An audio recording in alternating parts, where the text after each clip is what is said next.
you will use the power of hindsight for analyzing a stock. So, for instance, say HINDZINC. All right. So, on HINDZINC, you can see that after a long correction here, the stock established a higher high right here, a higher high in prices, and it established overbought also. The volume activity is also very strong here. All right. Now, how do you trade this? So, you see the prices come back down, take another correction.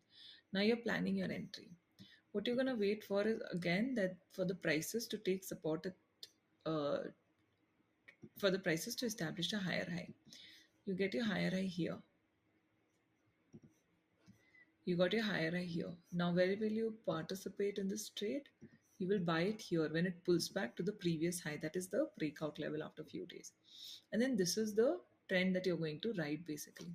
So if you measure this rally, this momentum move, you can see it is 14, 15. It's actually almost a 16% move.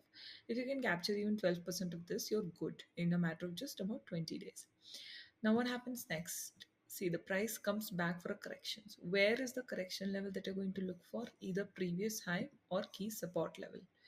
And here you can see both of them are coinciding. Previous high and key support level is coinciding. So this is ideally the place where we re-enter.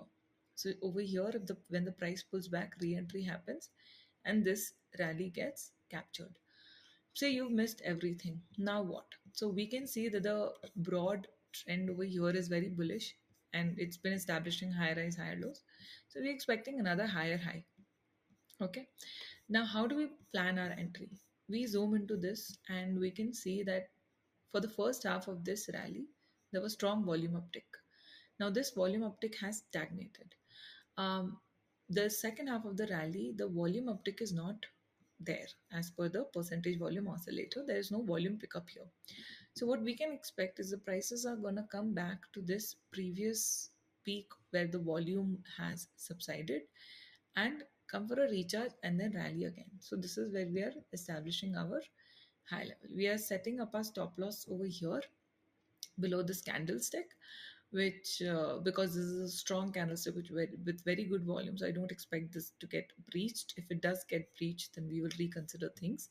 But here 20 EMA support and previous high where the volume peaked out. So these two support levels are here. So this is what we are looking at. Now with this setup, your risk reward ratio is around 4.33, and I'll show you how. If you use the long position tool, place it here, you can see around 4.3 is your risk reward ratio. So this looks like something we can actually go forward with.